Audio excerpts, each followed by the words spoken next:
Purihin ninyo ang Panginoon, nakilain ang kanyang ngalan. Purihin siya ay awitan at papurihan magpakailanman. Nilikha niya ang langit at lupa, nilikha niya ang araw at buwan, nilikha niyang mga isda't ibon, mga bubat at karagatan.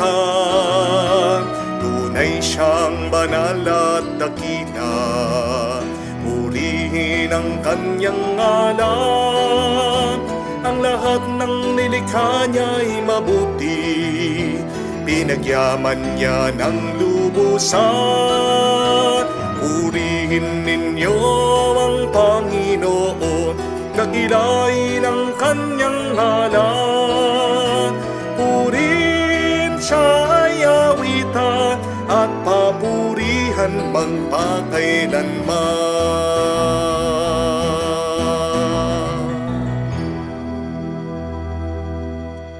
Sa ngalan ng Ama, ng Anak at ng Espiritu Santo, Amen. sumainyo ang Panginoon. At sumainyo rin. Mga kapatid, tayo ay nagtipon-tipon muli sa banal na misa para magpuri at magpasalamat sa biyaya ng Diyos. Tayo ay lumalapit sa Kanya, tayo ay nagsisimba, tayo ay nananalangin, hindi dahil tayo ay perpekto, pero tayo ay naniniwala na sa pamamagitan ng ating pagdarasal, pagpapakumbaba at pananalig sa Diyos, tayo ay nagiging perpekto, nagiging ganap at kompleto sa tulong ng Kanyang awa, ng Kanyang pagmamahal, ng Kanyang grasya. Napakapalad natin dahil sa pamamagitan ng banal na katawan at dugo ni Kristo, nanunumbalik muli ang lakas ng ating pangangatawan, nabubuhayan ang ating pag-asa at tayo ay napagkakalooban ng kapayapaan.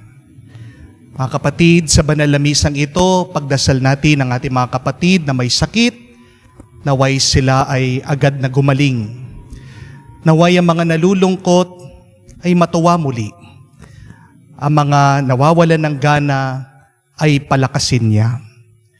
Sa mga pagkakataon na tayo din ay nasiraan ng loob dahil tayo ay pinahiya ng iba, hilingin muli natin ang awa, ang tulong ng Diyos na patawarin natin sila at patawarin din tayo ng Diyos sa mga pagkakataon na tayo ay nakasakit ng damdamin ng ibang tao, lalong-lalo na ang ating mga minamahal.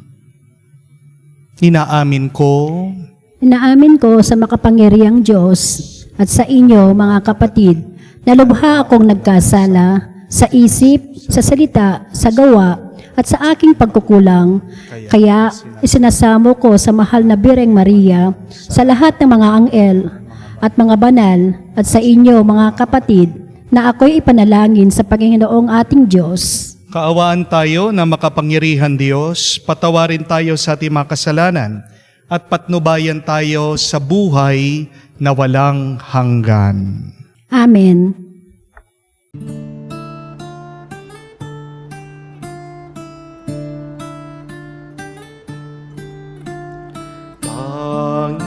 Panginoon, maawa ka. Panginoon, maawa ka.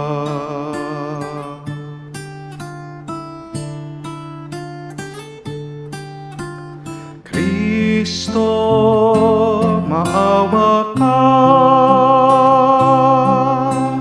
Kristo, maawa ka sa amin. Panginoon, maawa ka. Panginoon, maawa ka. Gloria in excelsis Deo.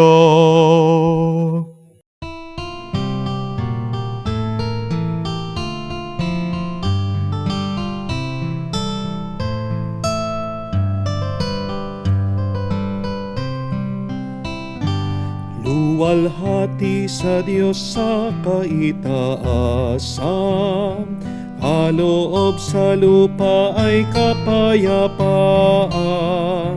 Pinupuri ka't ipinangdarangal, sinasamba ka dahil sa dakila mong kalwalhatian. Panginoon naming Diyos, Hari ng langit, Amang makapangyarihan, Panginoong Jesucristo, bugtong na anak ng Diyos, Kordero ng Ama. Ikaw na nag-aalis ng mga kasalanan ng sanlibutan. Tanggapin mo ang aming kahilingan, ikaw na naluluklok sa kanan ng Ama. Maawa ka sa amin, ikaw lamang ang banal, Panginoong Jesucristo, kasama ng Espiritu, sa luwalhati ng Ama. Amen, Amen, Amen, Amen. Manalangin tayo. Ama naming makapangyarihan, sa iyo nagmumula ang tanang kabutihan. Pagbigyan mo ang aming mga kahilingan, na sa iyong patnubay ay iyong mga kinalulugdan ay aming mapag-isipan. At sa iyong pag-akay, ang mga ito ay aming magampanan sa pamagitan ni Jesucristo, kasama ng Espiritu Santo, magpa sa walang hanggan. Amen. Pagbasa mula sa aklat ng Henesis. Pagkakain ni Adan sa bunga ng puno, tinawag siya ng Panginoon at tinanong, "Saan ka naroon?" "Natakot po ako nang marinig ko kayong nasa hardin. Nagtago po ako sapagkat ako'y hubad." Tugon ng lalaki, "Sinong may sabi sa inyong hubad ka?" Tanong ng Diyos, "Bakit? Kumain ka ba ng bungang ipinagbabawal ko? Kasi pinakain po ako ng babaeng ibinigay niyo sa akin." Tugon ng lalaki, "Bakit mo naman ginawa yon?" Tanong ng Diyos sa babae, "Mangyari po'y nilinglang ako ng ahas, kaya ako natuksong kumain." Tugon naman niya, at sinabi ng Panginoon sa ahas, "Sa iyong ginawa may parusang dapat, na tanging ikaw lang, yaong magdaranas. Ikaw ay gagapang, ang hatol kong gawad, at alikabok ang pagkain dapat. Kayong mga babae laging mag-aaway, binimot binhi niya'y laging maglalaban. Ito ang dudurog ng ulo mong yan, at ang sakong niya'y ikaw ang tutuklaw." Ang salita ng Diyos. Salamat sa Diyos. Sa piling ng poong Diyos, may pag-ibig at pagtubos.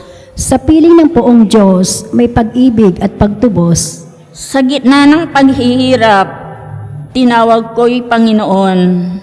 Panginoon, ako'y dinggin pagkat ako'y tumataghoy. Dinggin mo ang pagtawad ko, paghingi ng iyong tulong. Sa piling ng poong Diyos, may pag-ibig at pagtubos. Kung ikaw ay may talaan nitong aming kasalanan, lahat kami ay tatanggap ng hatol mong nakalaan. Ngunit yung pinatawad, kasalanan ay nilimot. Pinatawad mo nga kami upang sa'yo'y matakot. Sa piling ng poong Diyos, may pag-ibig at pagtubos. Sabik akong naghihintay sa tulong mo, Panginoon. Pagkat ako'y may tiwala sa pangako mong pagtulong, yaring aking pananabik, Panginoon, na higit pa sa serenong naghihintay ng pagsapit ng umaga. Sa piling ng poong Diyos, may pag-ibig at pagtubos. Magtiwala ka, Israel, magtiwala sa iyong Diyos. Matatag at di kukupas ang pag-ibig niyang dulot. Lagi siyang naghahandang sa sinuman ay tumubos.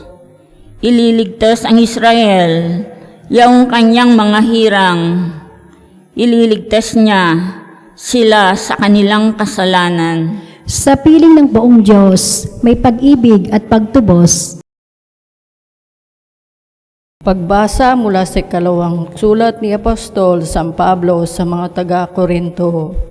Mga kapatid, sinasabi sa kasulatan, nagsasalita ako sapagkat ako'y sumasampalataya, bunga ng gayong diwa ng pananampalataya.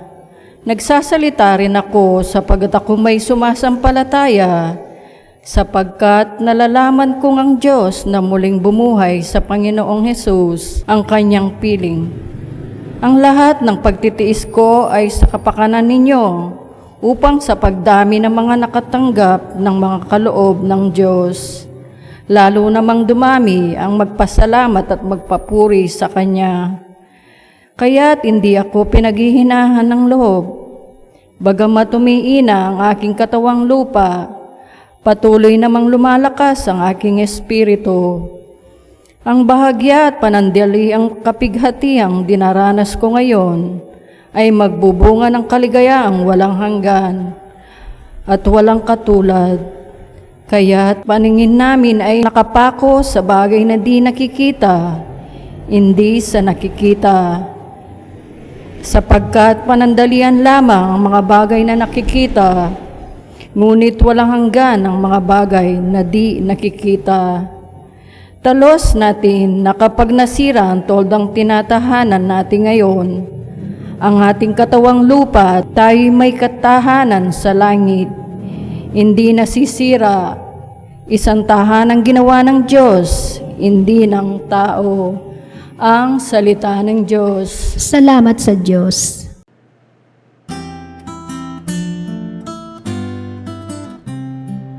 Alleluia, alleluia, alleluia, alleluia, alleluia, alleluia, alleluia, alleluia, alleluia, alleluia, alleluia. Si Kristo'y tinampok, sa Kanyang tayo'y dumulog, kasamaan ay natapos. Alleluia, alleluia. Sumainyo ang Panginoon. At sumayin niyo rin. Ang mabuting balita ng Panginoon ayon kay San Marcos. Papuri sa iyo, Panginoon. Nung panahong yun, pag-uwi ni Jesus, muling nagkatipon ang napakaraming tao. Ano pat hindi man lamang makuhang kumain ni Jesus at ng kanyang mga alagad. Nang mabalitaan nito ng kanyang mga kasambahay, sila'y pumaroon upang kunin siya, sapagkat ang sabi ng mga tao, nasisiraan siya ng bait. Sinabi naman ng mga eskribang dumating mula sa Jerusalem, inaalihan siya ni Beelzebul, ang prinsipe ng mga demonyo. Ito ang nagbigay sa kanya ng kapangyarihang magpalayas ng mga demonyo. Kaya't pinapalapit ni Jesus sa mga tao at sinabi sa kanila ang ilang talimhaga. Paano mangyayaring palayasin ni Satanas si Satanas? Kapag naglaban-laban ang nasasakupan ng isang kaharian, hindi mananatili ang kahariang iyon. At kapag naglaban-laban ang magkakasambahay, hindi mananatili ang sambahayang iyon. Gayon din naman kapag naghimagsik si Satanas laban sa kanyang sarili at naglaban-laban ang kanyang mga nasasakupan, hindi magtatagal at darating ang kanyang wakas. Walang makakapasok sa bahay ng isang taong malakas at makakaagaw ng kanyang ari-arian, malibang gapusin muna niya ang taong iyon.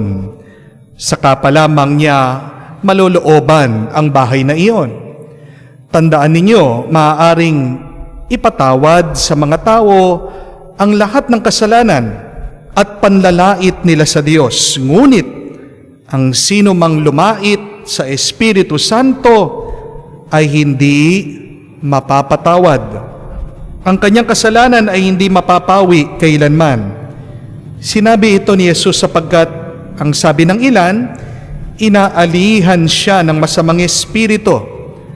Dumating ang ina at mga kapatid ni Jesus. Sila'y nasa labas ng bahay at pinapatawag siya.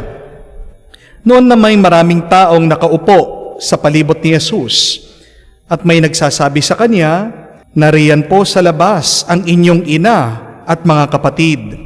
Pinapatawag kayo. Sino ang aking ina at mga kapatid? Ani Jesus.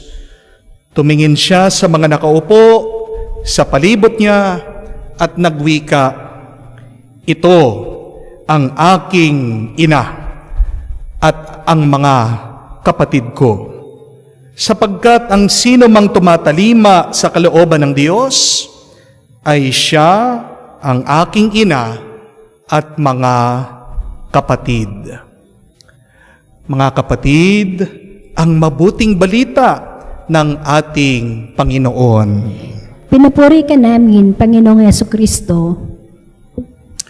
Magandang araw po muli sa inyong lahat at happy Sunday po sa inyong lahat. Every gising is a blessing. Kung kayo ngayon ay nagising, ngumiti kayo, matuwa kayo, magpasalamat kayo, kahit na napakarami ng inyong mga problema, ang mahalaga, buhay kayo, malusog kayo, malakas kayo, at nananalig kayo sa Diyos. Kayang-kaya nyo anuman ang inyong mga problema at pagsubok na pinagdadaanan. Amen? Minsan po, meron tumawag sa akin, nagpapa-counseling. Habang nag-uusap kami, ako po ay nagpapapo sa kanya bilang paggalang. Sabi naman po nitong kausap ko, isang babae, ay Father, wag na po kayong magpapo sa akin. Kasi siguro naman magkaedad lang naman tayo. Ganun po ba? Sabi ko, ilang taon na po ba kayo? Sabi ko po sa kanya. Sumagot naman po itong ginang, sabi niya, 52 na po. Kayo po, Father. Mukha ba akong 50? Sabi ko sa sarili ko. Sabi ko, may insulto ba ako dito o ano? Di po ba mga kapatid, kung merong isang bagay na hindi natin maiiwasan sa buhay na ito ay tayo ay mainsulto. People will insult us directly or indirectly. People will hurt our feelings consciously or unconsciously. Meron at merong magsasalita na hindi maganda tungkol sa iyo. Meron at merong makakasakit ng damdamin mo. Amen? Ang malungkot na kwento, madalas kung sino yung mga malapit sa atin, kung sino ang mga kadugo natin, kung sino ang mga pamilya natin, sila pa madalas nakakasakit ng damdamin natin. Amen? Kaya nga, napakagandang itanong ito. Ano ang magandang gawin kapag ininsulto ka ng iba? How will you respond to those who destroy your good name? Definitely, hindi po sagot ang paghihiganti. That is not the godly way. That is not Jesus' way. Kapag pinagsalitaan ka ng masama, gaganti ka, sasabihan mo din ng masama, you are not acting like Christ. Hindi naiiba si Jesus sa atin. Tandaan niyo po. Dahil kahit na Diyos na totoo si Jesus, tao din siyang totoo. At bilang tao, Isa yan sa kanyang mga naranasan nung nabuhay siya dito sa mundo. Narinig naman natin sa ating nabasang ebanghelyo. Sunod-sunod yung pag-iinsulto sa kanya. Unang-una na dyan, sinabihan daw siya na nasisiraan siya ng ulo. Kaya ano ang nangyari? Dumating ang kanya mga kamag-anak, ang kanya mga kapamilya, ang kanya mga kasambahay. Kinukuha daw siya. Inaalis siya sa lugar na yon. Napakasakit para kay Jesus nito. Bakit? Kasi isipin nyo, mas pinaniniwalaan pa ng mga kamag-anak niya yung sinasabi ng ibang tao. Amen? Hindi man siya pinagtanggol. Hindi nila pinaglaban si Jesus dito sa mga taong naninira ng kanyang magandang pangalan. Mas pinaniwalaan pa nila yung sinasabi ng iba kesa sa mga aral, turo at ginagawa ng ating Panginoong Hesukristo. Pero pangalawa, narinig nyo naman ang sinabi ng mga eskriba na ang ating Panginoon daw si Jesus ay nakakapagpaalis ng mga demonyo dahil siya ay may kapangyarihan ng demonyo. Para bang sinabihan siya na isa siyang masamang espiritu, na isa din siyang demonyo. Di ba napakasakit din nun? Siya na nga ang gumagawa ng mabuti, siya pa ang ginagawang mali. Di po ba napakarami sa atin relate dyan? Ikaw na nga ang nagmamalasakit, pero bandang huli, ikaw pa ang sinasaktan, ikaw pa ang ginawang kontrabida. Amen? Mga kapatid, oo, tao lang tayo. Karapatan nating masaktan pag tayo'y ininsulto. Pero mga kapatid, tayo ay tinatawag ng Diyos maging higit sa ating pagkatao. Tinatawag tayo ng Diyos na maging banal. At ano ang kabanalan? Yun ay ang pagtitiis sa gitna ng paninira ng ibang tao. Ang kabanalan ay ang pagmamahal pa rin kahit na sinisiraan ka ng iba. Ang kabanalan ay yung masaya ka pa rin na ginagawa mong kagustuhan ng Diyos kahit na may kontrabida. Amen? Pero ang tanong ngayon, anong ginawa ni Jesus sa gitna ng mga pag-iinsulto ng iba? Paano niya pinakita ang kanyang kabanalan? At ano ang matututunan natin dito para pag tayo din ay nakakaranas ng pag-iinsulto ng iba, hindi tayo masyadong masaktan? Number one, my dear friends, when you are insulted, do not get offended. Wala kang magagawa pag ikaw ay iniinsulto ng iba. Kung hindi, huwag mong hahayaan na masaktan ang iyong damdamin. Tingnan niyo po si Jesus. Hindi niya man pinigilan ang pagsasalita ng ibang tao. Karapatan ng ibang tao ang mag-isip sila. Sabihin nila ang gusto nilang sabihin. Ginagamit nilang kanilang kalayaan doon. Pero meron ka ding kalayaan na gamitin mo na huwag kang magpapaapekto sa sinasabi ng ibang tao. Mga kapatid, the opinions of others should not define you. And we should not allow people's words to change us. Subukan niyo po ito. Pag nakita niyo yung araw, insultuhin niyo, murahin niyo. Sabihin mo, ang init mo, ang pangit mo. Sabihin mo, dahil sa'yo nangingitim ako, sumpain ka. Pansinin niyo po ang araw. Hihina po ba yung kanyang liwanag? Pag nakita niyo po ang buwan, sabihan niyo po ng masama. Sabihin mo sa buwan, sa malayo ka lang maganda. Pero sa malapitan, ungka-uka ka. Puno ka ng mga hukay. Hindi ka naman talaga maganda. Sa iyo bang mga salita, magbabago ba ang itsura ng buwan? Di po ba hindi? Bakit ba tayo, pag sinasabihan tayo ng masama, nasasaktan ng ating damdamin? Kasi nagpapa-apekto ka. Amen? Remember this, my dear friends, that words are just air. At ang salita ng ibang tao, nagkakaroon ng epekto sa iyo pag binibigyan mo ng kahulugan. Pero pag walang kahulugan, ang salita ng iba, hindi ka masasaktan. Bakit hindi nasaktan si Jesus sa sinasabi ng iba? Kasi alam niya, yung mga sinasabi nila, walang kahulugan. Kaya nga, tinuruan niya Sabi niya, paano ko magagawa yan? Nagpapaalis ako ng masamang espiritu sa kapangyarihan na masamang espiritu. Anong mangyayari kay Satanas sa kanyang kaharian kung maglalaban-laban sila? Mabubuwag ito. Alam niya ang mga tao nagsasalita, hindi nag-iisip, ignorante ang mga tao. Mga kapatid, kung talagang pakikinggan mo ang salita ng ibang tao tungkol sa iyo, manliliit ka, masasaktan ka, maliligaw ka, masisira ang iyong tuwa. But allow God to define you. Listen to God because God's word always gives you strength and hope, while people's words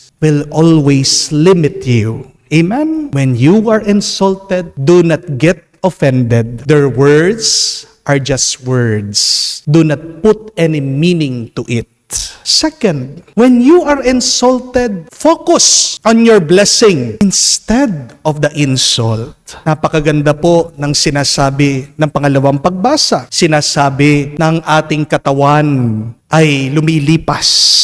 Pero ang nasa loob ng katawan na ito, ang kaluluwa ay nananatili. Ang buhay na ito ay mawawala din. Kaya naman mag-focus ka, bigyan mo ng pansin yung mga hindi mawawala at mananatili. Ang mga insulto ng ibang tao, pagkatapos ng ilang taon, kakalimutan mo na yan. Pero ang pagpapala ng Diyos, kung para sa iyo, hindi mawawala yan. Amen? May napakaganda pong kwento. Nung minsan merong isang lalaki nakabili ng isang magandang lupain, punong-puno ng napakaraming puno ng mangga. At nagpatayo po siya ng kanyang rest house dito sa kanyang lupa. Pero yung kanyang kapitbahay, dahil maliit ang kanyang tahanan, dahil mahirap ang kanyang kapitbahay, inggit na inggit dito po sa kanyang kapitbahay na mayaman, dito sa lalaki na nakabili ng malawak na lupain. Ano pong ginawa nitong mainggitin na kapitbahay? Ginawa po niyang miserable ang buhay nitong lalaki. Ginawa niya ang lahat para masira yung kanyang tuwa. Bawat umaga, gabi, nagpapatugtog daw po ng malakas na musika para maistorbo yung pamamahinga nitong kanyang kapitbahay. Kung minsan daw po, magsusunog siya ng basura, pati din daw po mga plastic para yung uso, yung amoy ay makarating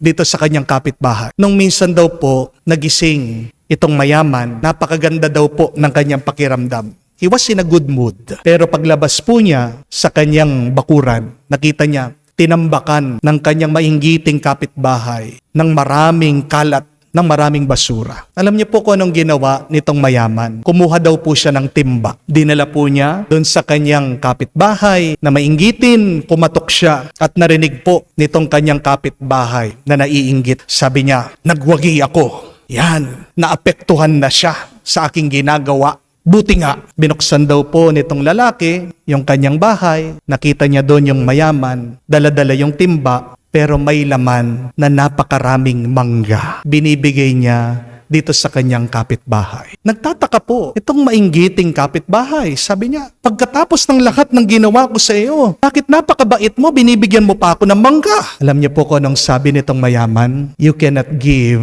what you do not have. Hindi ka makakapagbigay ng wala sa iyo. Nauunawaan ko bakit puro basura ang binibigay mo sa akin. Dahil yun lang ang pagmamay-ari mo. Pero ako, hindi kita mabibigyan ng basura. Kasi ang meron ako, mga mangga.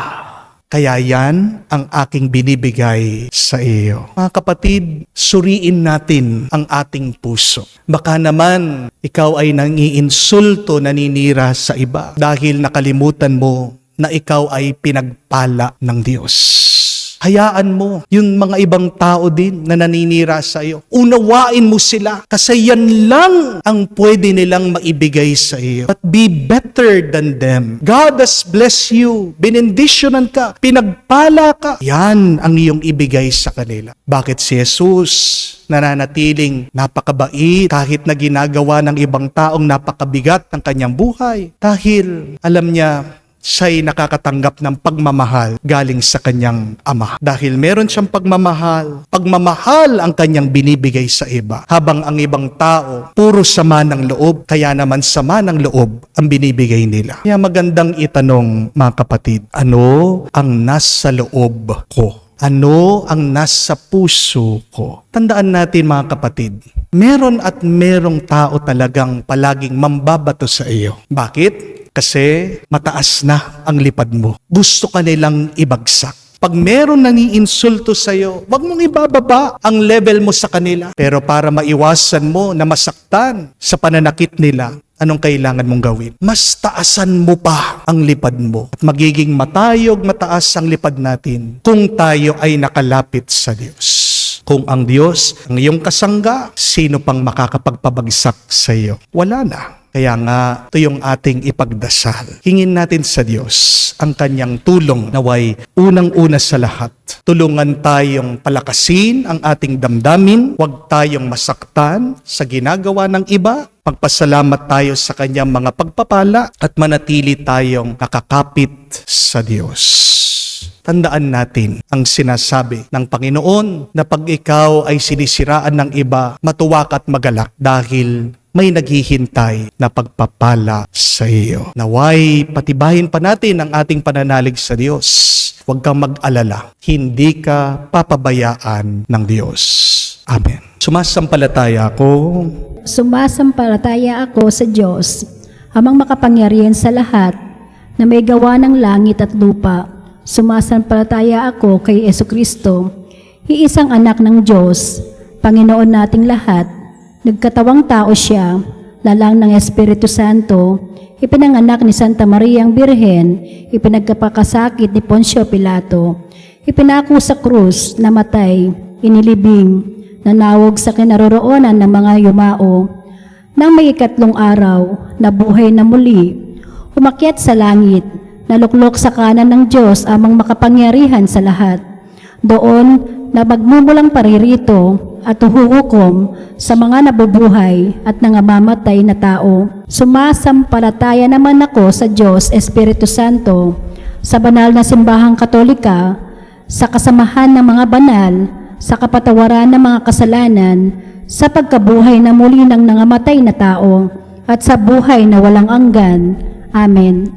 Mga kapatid, bilang mga kasapi ng espiritual na pamilya ni Jesus dito sa lupa, idulog natin sa Diyos ang mga kahilingang malapit sa ating puso. Puno ng pananalig sa mahabaging pagmamahal ng Diyos, manalangin tayo at sabihin, Panginoon, dinggin mo kami. Panginoon, dinggin mo kami. Para sa simbahan, ang pamilya ng mga naniniwala, nawa buong tapang niyang ipahayag at tupdin ang kalooban ng Diyos, manalangin tayo. Panginoon, dinggin mo kami. Para sa Santo Papa at sa lahat ng pinunong relihiyoso, nawa lagi nilang akayin lahat ang mananampalataya sa pagtupad ng kalooban ng Diyos sa kabila ng lahat ng tukso. Manalangin tayo. Panginoon, dinggin mo kami. Para sa mga napasunod ng demonyong suwayin ng Diyos, nawa mapagtanto nila ang kamaliang nagawa, magsisi at magbago. Manalangin tayo. Panginoon, dinggin mo kami. Sa katahimikan po ng ating puso, banggitin din natin sa Diyos ang ating mga personal na pangangailangan, lalong-lalo na sinasama din natin sa ating dasal at panalangin ang lahat ng mga nagpapadasal sa pamamagitan ng ating mga social media accounts sa Facebook at sa YouTube. Naway ang Panginoon ay maging mawain sa kanila at pagpalain, pagkalooban ang kanilang mga hinihiling kung ito naman talaga ay tunay na makakabuti sa kanila at makakapagbigay ng kapurihan at kalwalhatian sa Diyos.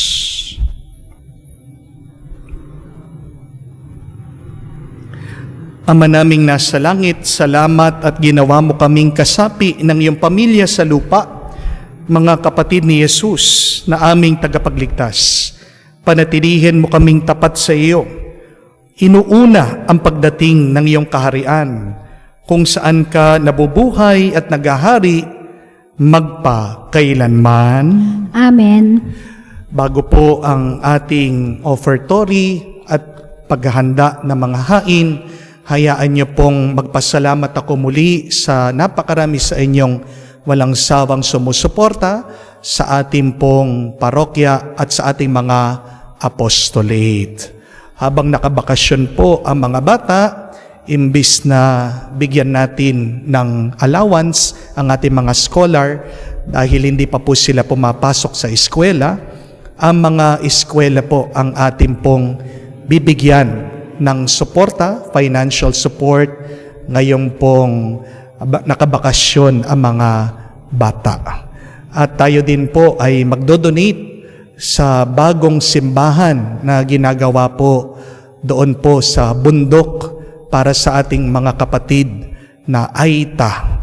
Mayroon po silang kasalukuyan na tinatayo na bagong simbahan. So sa inyo pong tulong, napakalaking biyaya po na may pagkakaloob natin sa mga eskwelahan at ganyan din po sa bagong simbahan bilang maging instrumento ng pagpapala sa mga kapatid nating nakatira sa kabundukan. So sa inyo pong lahat, once again, may the Lord bless you and keep you, and may the Lord give you your heart's desire. May God's blessing overflow and abound in your life. Thank you very much po.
Manalangin kayo mga kapatid, para ang ating mga paghahain ay kalugdan ng Diyos, Amang makapangyarihan.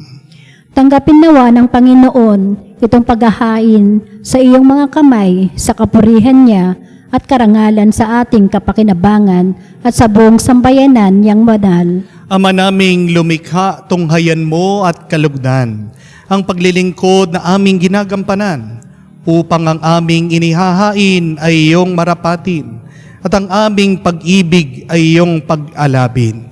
Sa pamagitan ni Jesucristo kasama ng Espiritu Santo, magpa sa walang hanggan. Amen. Sumainyo ang Panginoon. At sumainyo rin. Itaas sa Diyos sa inyong mga puso at diwa. Itinaas na namin sa Panginoon. Pasalamatan natin ang Panginoong ating Diyos. Marapat na siya ay pasalamatan. Ama naming makapangyarihan, tunay nga marapat ikaw ang aming pasalamatan. Nasa iyo ang aming buhay, pagkilos at pag-iral. sa pamumuhay naming araw-araw. Tinatamasa namin ang iyong pagmamahal sa pag-ibig mong pinunla sa sangkatauhan. Ang Espiritu Santong unang aming bigay ng anak mong naglagak sa amin ng katiyakan, nakalaang mabuhay kami sa piling mo kailanman. Kaya kaisa na mga anghel nagsisiawit ng papuri sa iyo. Nang walang humpay sa kalangitan, kami nagbubunyi sa iyong kadakilaan.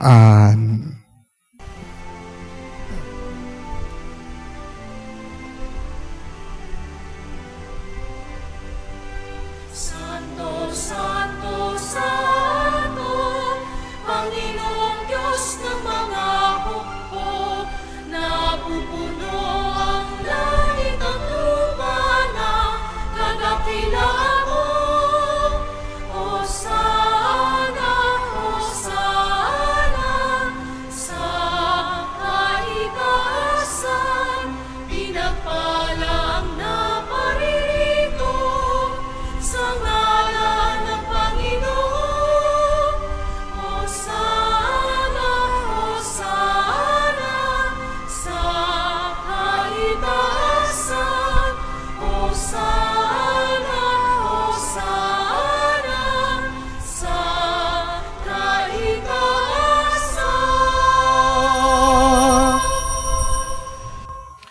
Ama naming banal, ikaw ang bukal ng tanang kabanalan. Kaya't sa pamagitan ng iyong Espiritu, gawin mong banal ang mga kaloob na ito upang para sa amin maging katawan at dugo ng aming Panginoong Heso Kristo. Bago niya pinagtiisang kusang loob na maging handog, hinawakan niyang tinapay, pinasalamatan kanya. Pinaghati-hati niya yon, inabot sa kanya malagad at sinabi, "Tanggapin ninyong lahat ito at kanin. Ito ang aking katawan na ihahandog para sa inyo."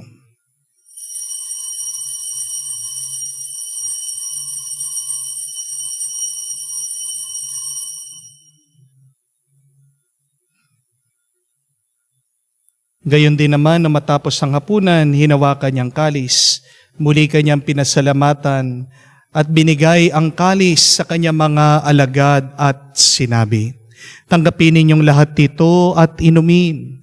Ito ang kalis ng aking dugo, ng bago at walang hanggang tipan. Ang aking dugo na ibubuhos para sa inyo at para sa lahat, sa ipagpapatawad ng mga kasalanan. Gawin ninyo ito sa pag-alaala sa akin."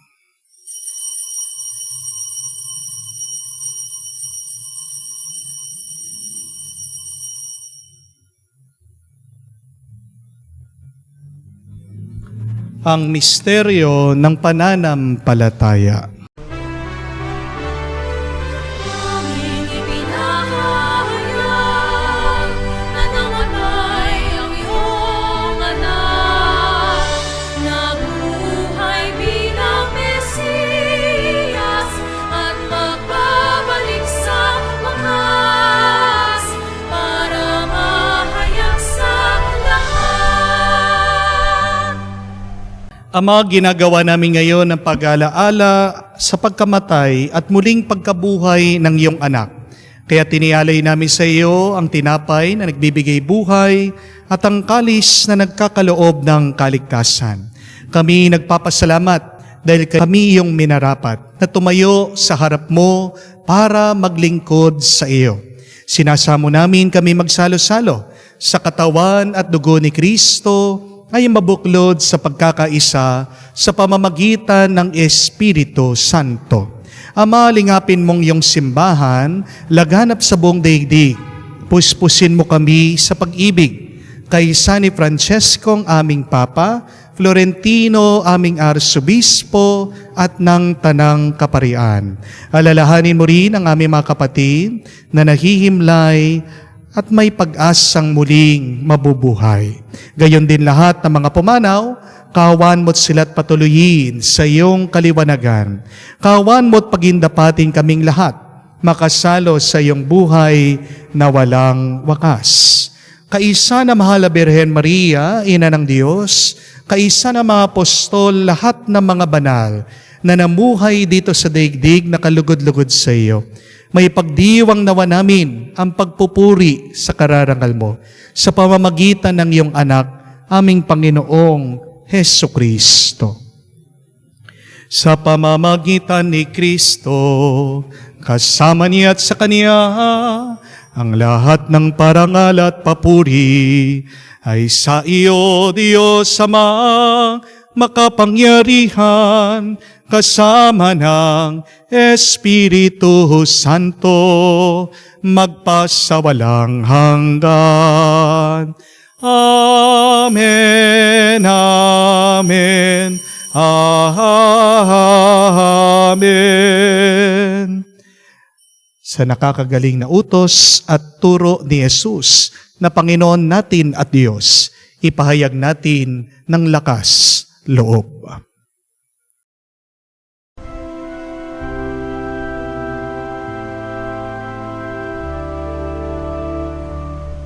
Ama namin, sumasalangit ka, sambahin ang ngalan mo, mapasa amin ang kaharian mo, sundin ang loob mo dito sa lupa, para nang sa langit. Bigyan mo kami ngayon ng aming kakanin sa araw-araw,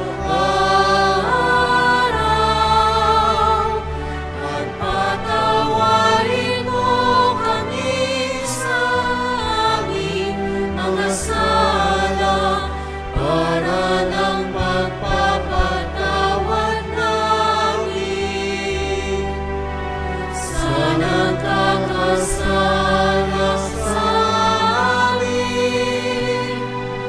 At huwag mo kami ipahintulot sa tukso, at iadya mo kami sa lahat ng masama.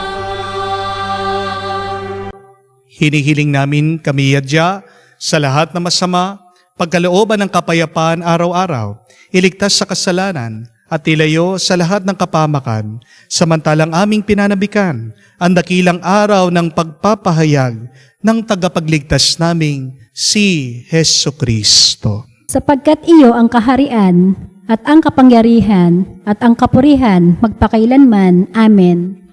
Panginoong Hesu Kristo, sinabi mo sa iyong mga apostol, kapayapaan ang iniiwan ko sa inyo, ang aking kapayapaan ang binibigay ko sa inyo. Tunghayan mo ang aming pananampalataya at huwag ang aming pagkakasala. Pagkalooban mo kami ng kapayapaan at pagkakaisa ayon sa iyong kalooban, kasama ng Espiritu Santo, magpa sa walang hanggan. Amen. Kapayapaan ng Panginoon ay laging sumainyo.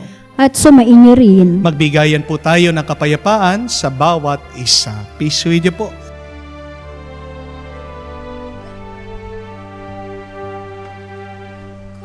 Kordero ng Diyos na nag-aalis ng mga kasalanan ng sanlibutan, maawa ka sa amin, maawa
Mga kapatid, naririto ang ating Panginoong Yesukristo, ang Kordero ng Diyos, nag-aalis sa mga kasalanan ng sanlibutan. Mapalad tayong lumalapit sa piging ng Kordero. Panginoon, hindi ako karapat-dapat na magpatuloy sa iyo, ngunit sa isang salita mo lamang ay gagaling na ako.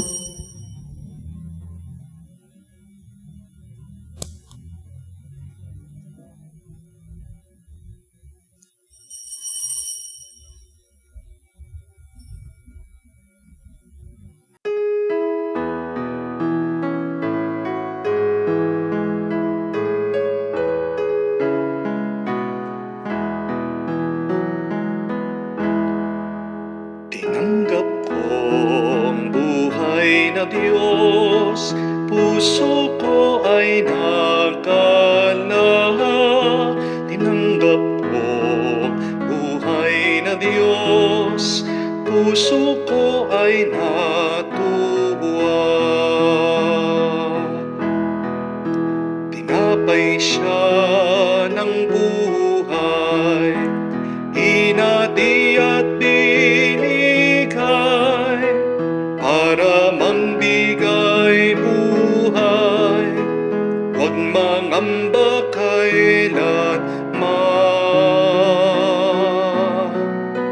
Tinanggap ko buhay na Diyos, puso ko ay nagalak. Tinanggap ko buhay na Diyos, puso ko ay natuwa.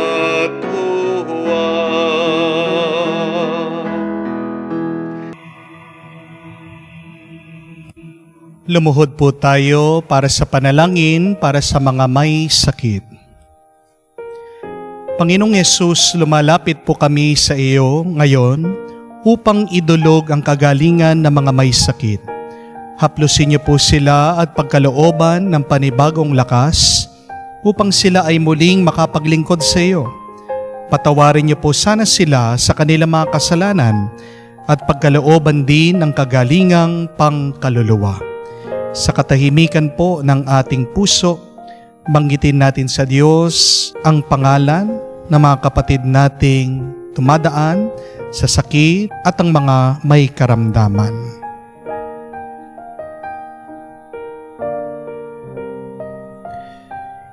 Hinihiling namin ito sa ngalan ni Kristo, aming Panginoon. Amen. Panalangin para sa mga OFW.